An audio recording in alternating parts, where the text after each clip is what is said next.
Parlamento Paulista já tem assinaturas para a criação de CPI que vai investigar denúncias de abuso sexual na Faculdade de Medicina da USP. Secretário de Estado da Fazenda presta contas da pasta aos deputados da Comissão de Finanças, Orçamento e Planejamento. O secretário de Planejamento e Desenvolvimento Regional do Estado fala aos deputados sobre as parcerias público-privadas. A audiência pública debate a regulamentação do Código Florestal de São Paulo.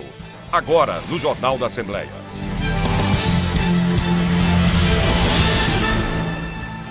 Olá, muito boa tarde, hein?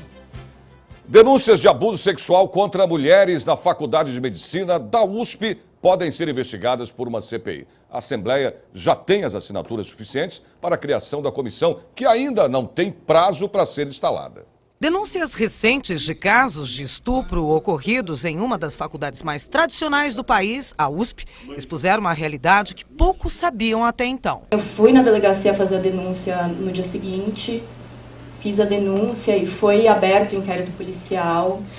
E nesse meio tempo eu ouvia várias coisas, eu ia conversar com os meus colegas de turma, alguns que estavam na barraca e que, de certa forma, presenciaram ali o que tinha acontecido. Eles me falavam que eu tinha que esquecer aquilo, que eu tinha culpa no que tinha acontecido, que eu tinha bebido muito. A testemunha principal, que foi a pessoa que me achou na barraca no momento do estupro, só foi chamada para depor esse ano, quase 3 anos e meio depois do que aconteceu. E, enfim, no relato dele, ele colocou que, enfim, eu estava totalmente desacordada, que ele teve dificuldade em me acordar. Isso, na época, ele não tinha falado para mim, ele não tinha falado do meu estado de consciência. Eu fiquei desesperada na hora, eu gritava para que eles parassem. Um deles ficou muito, muito bravo comigo, ele gritava comigo que era para eu parar de fazer aquilo, que ele sabia que eu estava querendo, era para eu parar com tudo aquilo. E nesse momento, chegou um casal no estacionamento e a menina viu o que estava acontecendo, ela deu um grito e conseguiu fazer com que eu me livrasse daquela situação. A reação da faculdade foi de extrema utilização, acabou criando-se o boato de que era eu, a aluna. Eu sofri intensa hostilização, as pessoas queriam me convencer a todo custo que não tinha acontecido nada. Isso é um crime sem importância, é banalizar realmente o que tinha acontecido. A primeira reunião gerou tanta repercussão que resultou no afastamento do professor titular de medicina, Dr. Paulo Saldiva. A segunda reunião aconteceu na tarde desta terça-feira e eram esperados alunos responsáveis pelas festas e os diretores dos campi da USP, de São Paulo e de Ribeirão Preto, lugar dos fatos relatados pelas vítimas. Apenas o diretor de medicina de Ribeirão compareceu.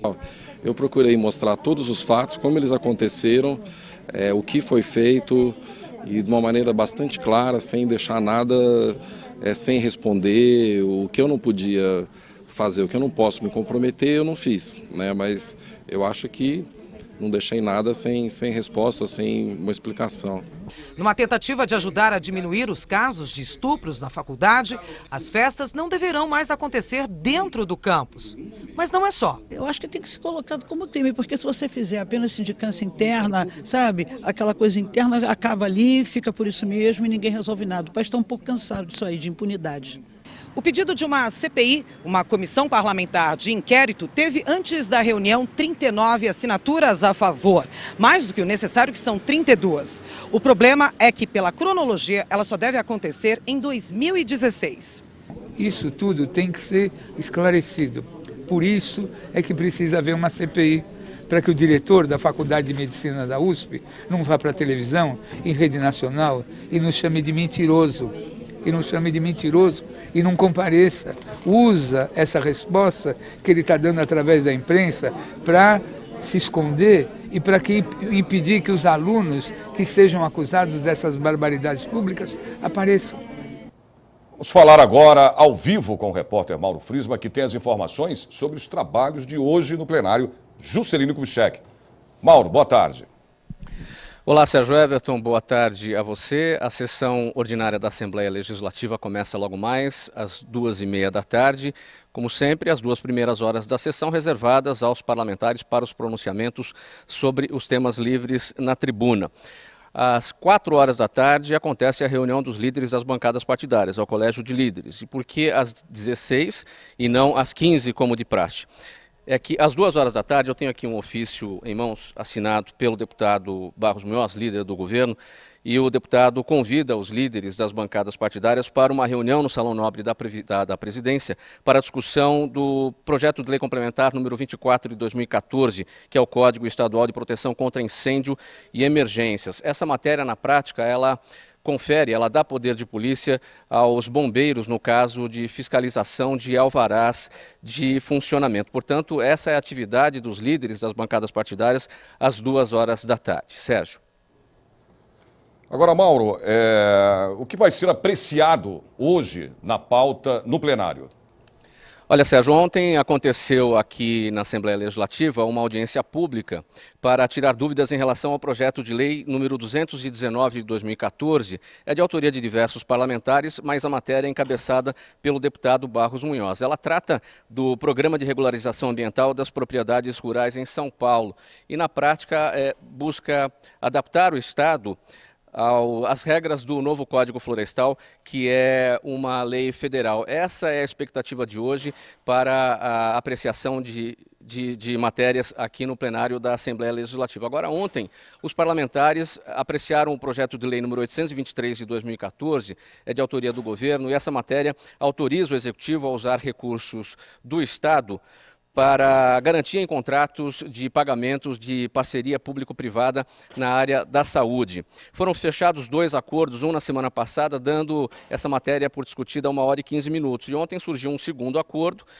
considerando que a matéria foi discutida por mais 1 hora e 45 minutos, ou seja, totalizando 3 horas, e ainda faltam 3 horas, já que o projeto tramita em regime de urgência e pode ser discutido por até 3 horas.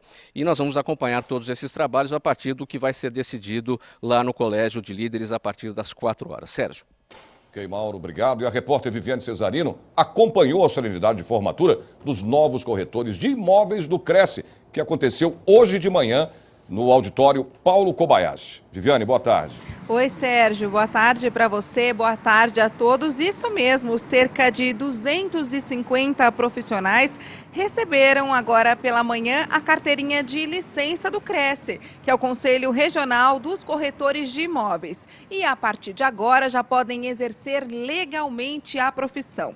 Mas antes disso, eles passaram por um curso, onde aprenderam noções desse mercado imobiliário tão cheio de especulação, né? Também aprenderam como calcular as transações comerciais, já que serão intermediários na compra e venda de casas, apartamentos e salas comerciais. Agora, um dos assuntos mais discutidos aqui pela manhã, mais falados, foi a questão da ética. E nessa missão de denunciar quem exerce ilegalmente a profissão, os clientes podem e devem ajudar bastante. Essas denúncias devem ser feitas ao Cresce. Inclusive, o presidente do Cresce, que é o José Augusto Viana Neto, explicou detalhes de qual é o papel deste conselho e como é que funciona a fiscalização destes maus profissionais, porque ele me contou durante a entrevista que tem gente que se passa por corretor de imóvel e acaba ficando com o dinheiro que a pessoa junta a vida inteira para comprar, né, a tão sonhada casa própria, um sonho até sagrado. Quem participou dessa sessão solene foi o deputado estadual Coronel Edson Ferrarini, do PTB, e ele falou com os corretores de imóveis, falou bastante dessa questão do compromisso público que eles assumiram nessa solenidade e falou principalmente que é uma honra que essa solenidade, que essa cerimônia aconteça aqui na Assembleia Legislativa. Sérgio. Ok, Viviane, a repórter Silvia Garcia tem agora as informações sobre a reunião da Comissão de Constituição, Justiça e Redação, né, Silvia? Que acontece hoje à tarde aqui no Parlamento. Boa tarde. Boa tarde, Sérgio. Boa tarde a todos. 183 itens irão abrir a 12ª reunião desta comissão hoje aqui na casa. Boa parte deles fala sobre a implantação de repúblicas para idosos de baixa renda em várias cidades do estado. Outro que já teve também discussão aqui na casa em audiência pública recentemente apela para que a nossa presidente da República, Dilma Rousseff, adote estudos e tome providências em relação à revisão da Resolução 414 de 2010, que transfere para os municípios as responsabilidades da infraestrutura de iluminação pública, dos postes, lâmpadas e dos reatores a partir agora desse ano de janeiro de 2014.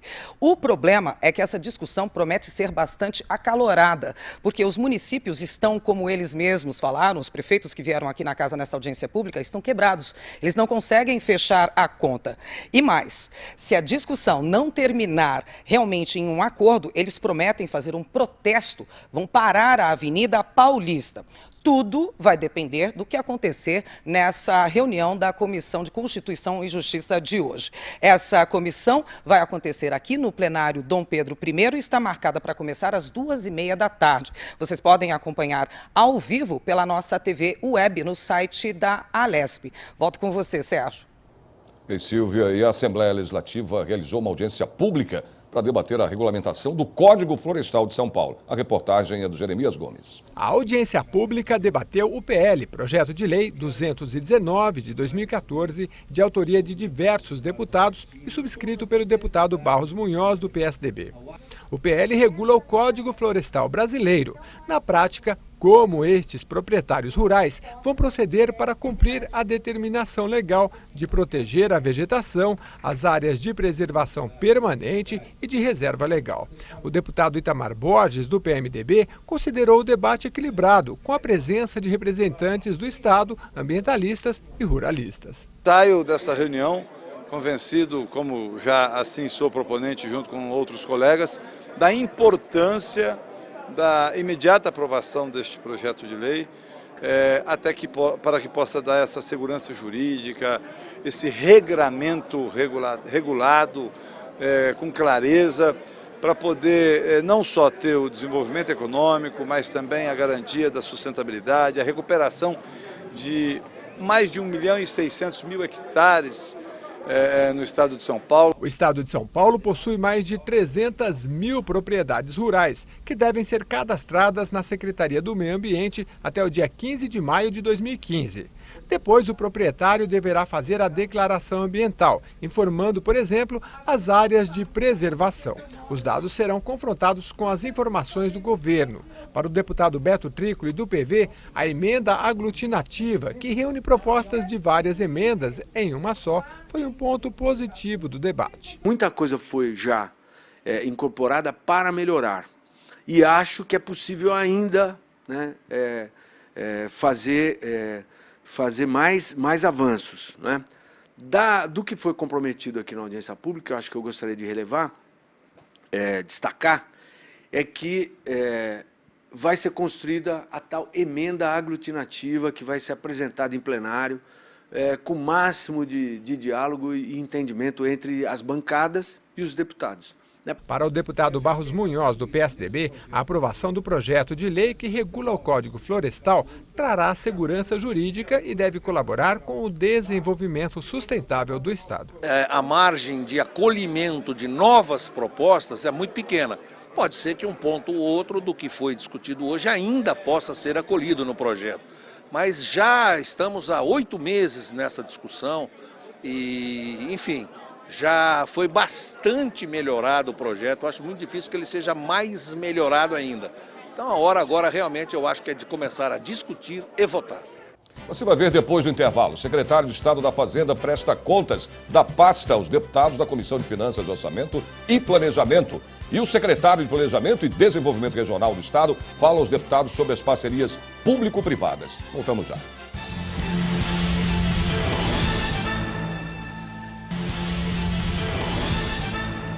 O secretário de Estado da Fazenda, Andréa Calab, vem à Assembleia prestar contas aos deputados da Comissão de Finanças, Orçamento e Planejamento.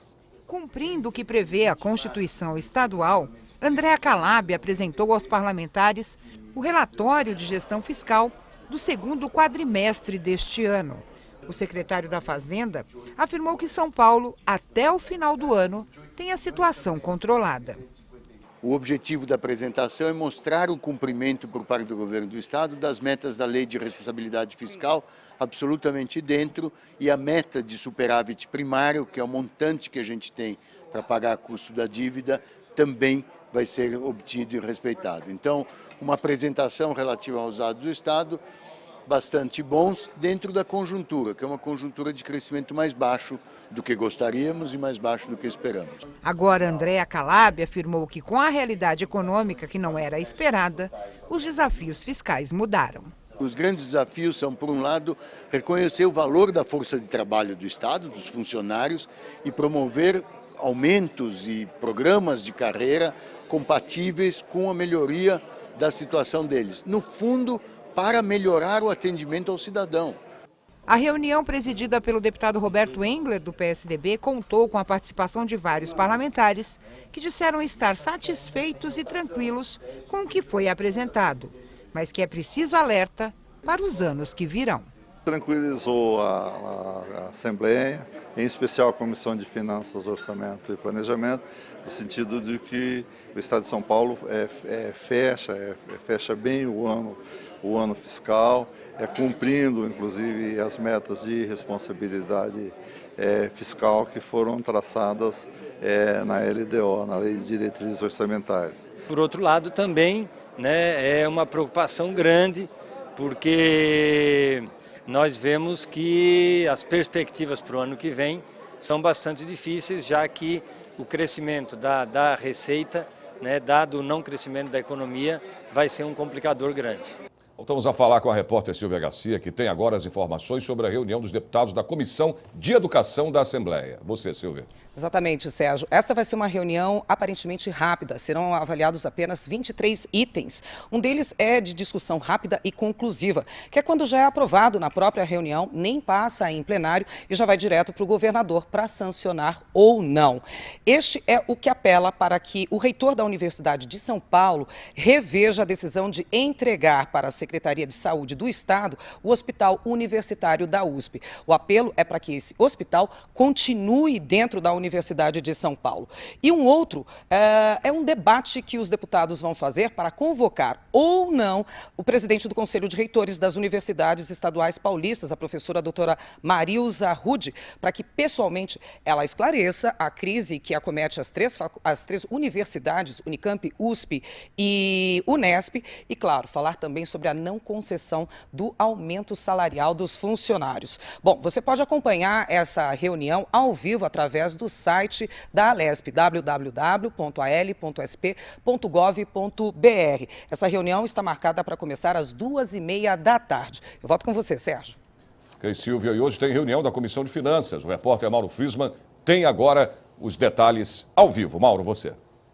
Isso mesmo, Sérgio Everton. Esta é uma reunião extraordinária da Comissão de Finanças, Orçamento e Planejamento que vai acontecer hoje aqui na Assembleia Legislativa. Os 11 deputados integrantes da comissão vão tratar da crise nas universidades estaduais de São Paulo e deverão falar na comissão hoje o professor Marco Antônio Zago, reitor da Universidade de São Paulo, Marilza Rude, vice-reitora da Unesp, e José Tadeu Jorge, o professor José Tadeu Jorge, reitor da Universidade de Campinas. Até ontem, a presença dos três estavam confirmadas para essa reunião hoje na Comissão de Finanças. O requerimento convidando essas autoridades foi aprovado na comissão exatamente há 3 meses, no dia 26 de agosto. A reunião vai acontecer no auditório Teotônio Vilela a partir das 2h30. O presidente é o deputado Mauro Bragato, do PSDB, e você pode acompanhar todos esses trabalhos na página da Assembleia Legislativa na internet. Ok, Mauro. O programa de parcerias público-privadas do Estado foi tema da reunião conjunta das Comissões de Atividades Econômicas, Infraestrutura e Fiscalização e Controle. O secretário de Planejamento e Desenvolvimento Regional do Estado falou sobre as parcerias público-privadas aos deputados do Legislativo Paulista. Antes dos esclarecimentos do secretário sobre as PPPs, a Comissão de Atividades Econômicas aprovou 2 projetos de lei de forma conclusiva, sem a necessidade de passar em plenário, e que agora seguem para apreciação do governador. Os 2 incluem no calendário turístico a exposição de presépios em Tapiratiba e o outro a exposição agropecuária de Barretos, além de uma audiência pública com funcionários da Secretaria de Abastecimento. é uma reunião tripla, né, de 3 comissões para ouvir o secretário Júlio Semeghini sobre as parcerias público-privada, o andamento das mesmas no Estado de São Paulo. E sobre a reunião da atividade econômica, aprovamos importantes projetos voltados aí para o setor econômico do Estado de São Paulo, da mesma forma encaminhamento para o governo federal, para o governo do Estado, respostas de solicitações da nossa comissão e já aprovamos para o próximo dia 2, às 14h30, uma audiência pública ouvindo os secretários da Secretaria, os funcionários da Secretaria da Agricultura, referente à preocupação de notícias veiculadas sobre eventual ou possível fechamento da Secretaria da Agricultura. Em seguida, a Comissão de Infraestrutura, mais a de Fiscalização e Controle se juntaram para ouvir as explicações do secretário Júlio Semeghini sobre o andamento dos projetos do governo com as PPPs. Na verdade, a dificuldade é a ansiedade que cada deputado quer mais PPP para a sua região. Um quer que o trem vá mais para frente, outro quer que o metrô chegue mais dentro da sua cidade. Isso é uma coisa que devagar a gente vai atender, mas o importante é que esse passo está sendo dado de maneira transparente, tudo com concorrência, licitação, os preços muito mais baratos do que seriam feitos pelo governo, com a qualidade assegurada, melhor do que o governo presta, ou igual pelo menos, e a parceria entre a Assembleia e o Poder Legislativo e Executivo no Estado de São Paulo é que tem feito com que a gente possa fazer os financiamentos, isso tem permitido que o Estado de São Paulo avance muito. O deputado Alencar Santana, presidente da Comissão de Infraestrutura, foi o que mais indagou o secretário sobre os projetos que envolvem os presídios e trens. 2 questões também que levantamos, que considero de grande importância. Primeiro, nas PPPs em relação aos metrôs, é a remuneração dos trabalhadores. Porque, por exemplo, a linha amarela, os trabalhadores ganham menos do que as demais linhas do metrô. Portanto, quem opera, a facilidade do lucro é muito maior. Então, nosso objetivo aí é que haja dentro desse processo PPP, que a garantia da mesma remuneração para os operadores, trabalhadores das linhas de metrôs concedidas. Isso se vale também para os presídios. A ideia do governo de fazer presídios concedidos, não dá para também o funcionário, o agente penitenciário, os demais funcionários que fazem a mesma função, de eventualmente receber a menos do que os funcionários que recebem diretamente pelo Estado, que são concursados, Então aí teria uma remuneração em detrimento do direito trabalhista. A deputada Célia Leão, que presidiu a reunião, falou da importância da vinda do secretário ao parlamento para esclarecer dúvidas sobre as parcerias público-privadas, que cada vez mais traz benefícios à população. Tivemos um quórum mais do que qualificado em quantidade e em qualidade de deputados e deputadas desta casa para discutir, para perguntar, para tirar dúvidas, para colaborar com esse projeto de parcerias público-privada, que é muito importante no sentido de trazer o setor privado a trabalhar junto com o governo, junto com o setor público e com isso investir mais recurso. Isso significa que o resultado das obras e dos projetos são mais fáceis de acontecer e a população ser beneficiada. Esse é o espírito da parceria público-privada, esse é o espírito da Assembleia em trazer aqui o debate, obras como malha viária, como metrô, como hospitais, enfim, saúde, remédios, onde a iniciativa privada vem para colaborar. E ontem teve reunião da Frente Parlamentar em defesa dos institutos públicos de pesquisa e das fundações públicas no estado de São Paulo. O debate foi em torno de um seminário sobre formatos jurídicos. Na primeira mesa de trabalho, o debate foi sobre o novo marco legal na administração. Os convidados discutiram a situação de 21 institutos, ligados às mais diferentes áreas do governo estadual. Só que, apesar de todos trabalharem com pesquisa, eles têm formatos diferentes. Uns são fundação, outros empresas, autarquias ou organizações sociais. Às vezes o Instituto vence um edital, é escolhido para receber recursos e não consegue realizar isso porque tem limitações, não pode fazer isso ou aquilo. Então, essa questão da autonomia de firmar contratos é uma autonomia muito importante para os institutos. Esta procuradora de Campinas defendeu mudanças legais para que a gestão pública seja modernizada. Todos os contratos precisam passar na Procuradoria-Geral do Estado e depois precisa ser assinado pelo governador, o que é um absurdo.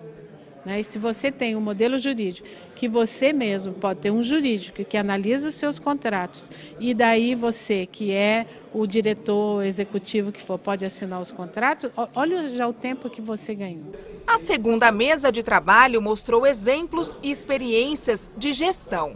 Eduardo Frari explicou como funciona o modelo de organização social do Centro de Pesquisa em Energia e Materiais. O CNPEM opera 4 laboratórios nacionais, onde trabalham cerca de 500 pessoas. Essa operação como modelo de organização social traz à instituição um conjunto de flexibilidades de operação. Permite contratação de pessoal, permite um regulamento próprio de aquisições e captação de recurso direto de fonte privada ou pública. Tem um conjunto importante de governança, própria da iniciativa privada, mas opera um bem de interesse público. A Frente Parlamentar em Defesa dos Institutos Públicos de Pesquisa foi criada em abril deste ano e o prazo de funcionamento vai até 6 de março de 2015.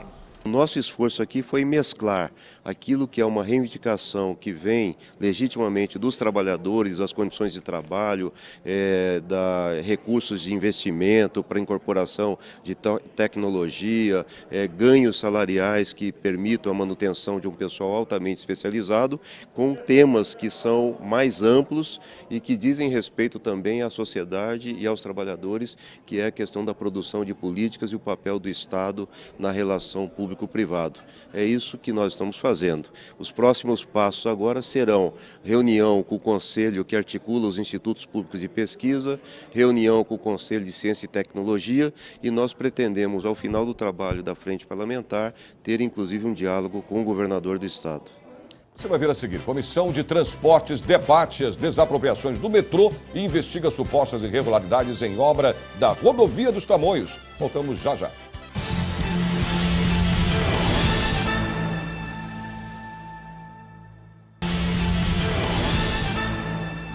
Daqui a pouquinho, à 1h30 da tarde, tem reunião marcada da Comissão de Segurança Pública e Assuntos Penitenciários aqui na Assembleia. A repórter Viviane Cesarino tem agora todos os detalhes. Viviane.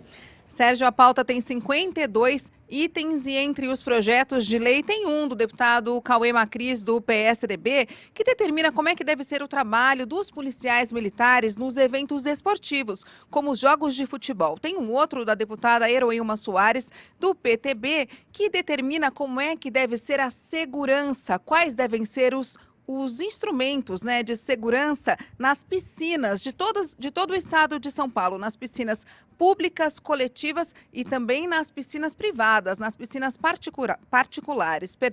Além disso, existem vários requerimentos na pauta. Um deles propõe uma audiência pública para discutir a proibição da revista íntima em visitantes de internos dos estabelecimentos prisionais do estado. Sobre esse mesmo assunto, tem um outro requerimento que pede a convocação do secretário da Administração Penitenciária, Lourival Gomes. A reunião acontece no plenário José Bonifácio. Sérgio. Ok, Viviane, uma audiência pública marcada para hoje aqui no Parlamento vai debater a possível desapropriação no centro da capital de áreas residenciais e comerciais. E a repórter Silvia Garcia tem agora as informações ao vivo. Silvia. Exato, Sérgio. Na verdade, essa é a sequência de uma reunião que já aconteceu sobre esse assunto no dia 11 de novembro aqui na casa. O propósito é dar mais um passo na luta da população do centro da cidade contra a desapropriação maciça de moradias, lojas e pequenas fábricas para dar curso através do edital de licitação das políticas público-privadas que irão revitalizar o centro. Esta audiência está marcada para começar às 7 horas da noite no auditório Teotônio Vilela e você pode acompanhar ao vivo através do site da Alesp. Eu volto com você, Sérgio. Obrigado, Silvia. Desapropriações para a construção de uma nova linha do metrô e suspeita de irregularidades em obras na rodovia dos Tamoios foram discutidas numa reunião da Comissão de Transportes e Comunicações aqui da Assembleia. Da pauta de 26 itens, 20 projetos de lei aprovados na Comissão de Transportes. Entre eles, o do deputado Roberto Engler, que institui o mês Maio Amarelo, dedicado a ações de prevenção dos acidentes de trânsito. Requerimentos também foram aprovados. Um deles, do deputado Antônio Mentor, do PT, pede a convocação do presidente da Comissão Especial de Licitação da Artesp. A Agência de Transporte do Estado de São Paulo Walter Oliveira Silva. O parlamentar quer explicações sobre uma obra na rodovia dos Tamoios. Na verdade, o processo licitatório que acabou sendo concluído e que teve uma discrepância muito grande entre os valores. Uma empresa que ofereceu uma contrapartida de 1 centavo e a outra que ofereceu uma contrapartida de 153 milhões de reais. Portanto, nós queremos saber o porquê dessa diferença tão gritante e pedimos para que o presidente da comissão de licitação, que é o responsável por todo o processo da concorrência, venha a essa comissão para nos dar as justificativas cabíveis. Outro requerimento aprovado foi o do deputado Orlando Morando, do PSDB. Ele pede esclarecimentos sobre as desapropriações que serão realizadas em São Paulo, São Caetano do Sul, Santo André e São Bernardo do Campo para a construção da linha 18 bronze do metrô. O que nos surpreendeu foi uma notificação que famílias começaram a receber, principalmente onde terão as futuras estações da linha 18, e muito estranho, porque não constava o timbre sequer, a logomarca do metrô, apenas um telefone para que as pessoas ligassem agendando para tratar dos interesses da desapropriação do seu imóvel.